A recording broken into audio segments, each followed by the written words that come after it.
Here to debate that is Democratic strategist Kevin Walling and America First Action Communications Director Kelly Sadler. Guys, thanks for coming on. Kevin, I want to start with you. Sure. Yesterday I talked to people from all over the political spectrum, and most of those people I talked to were Democrats, and they think that this is ridiculous. I want to know your perspective. Yeah, Rob, I mean, I'll defend Stephen Ross's abilities to donate to anyone he chooses. He's supported Democrats in the past. He's a big fan of the president, just as much as I'll support anyone who feels strongly enough to take their money elsewhere and join a different gym or start a different class or something like that. So we need to support free expression in all of its forms, condemn it on both sides when it gets too heated. Kelly, I mean, what did you make of this? I mean, when this started to pop up and you see people, saying that you got to quit your Equinox membership, you got to stop going to SoulCycle. I saw people online, friends of mine, that would post stuff from those gyms, and they were getting harassed for it. What did you think? Well, I mean, this is absolutely unbelievable. Everyone has the First Amendment right to support whichever candidate they want to.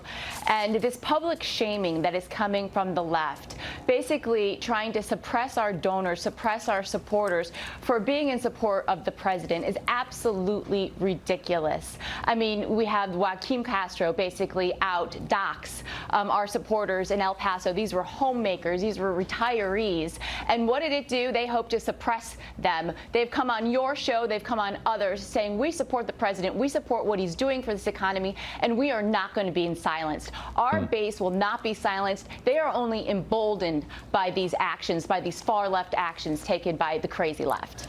Kevin, you seem like a pretty common sense Democrat on this, but yeah. I mean, a lot of the far left calls the president a fascist and calls him that a lot. They say this is like a fascist regime, and one of the central tenets of fascism is suppressing the opponent's belief, pushing it down so it can't be heard and not letting it be spoken.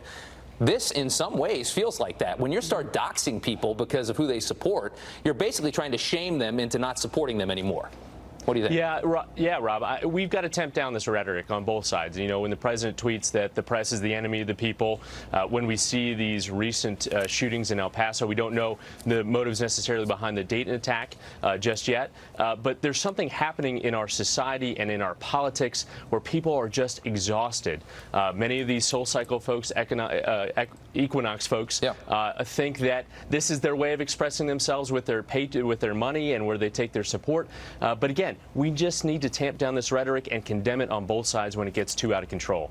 Yeah, well, that's a fair point. Kelly, to take the entire group of Trump voters, which is like half the country almost, Trump supporters, and put them in a box all together and label them as something, they seem to forget just how many. I mean, there were millions of people that voted for Barack Obama, a lot of them twice, and then voted for Donald Trump in 2016.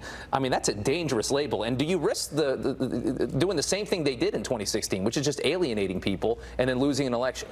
Well, that is exactly what they're doing. Hillary Clinton called us a basket full of deplorables. And we have seen this week, after these horrific mass shootings, the mainstream media is also responsible for a lot of this heated rhetoric. On MSNBC, you've had the president called a neo-Nazi. Yesterday, the common reprise was that the president of the United States has blood on his hands. And then they get upset when he doesn't acknowledge that he's somehow a mass murderer of what they're calling him. This is getting over the top. This is not civil. When you're saying that you have Trump-inspired terrorism in El Paso, but you're completely ignoring the other side in Dayton, Ohio, these are sick individuals who've got their own reasoning. The solutions to solve mass shootings are going to be complex, and they need to be well thought out. There was a time when there was a 48-hour refrain after a massive tragedy like this, where people came together and people were united and people prayed for one another, and we tried to heal the country. The president tried to do that by going out to both Dayton and El Paso.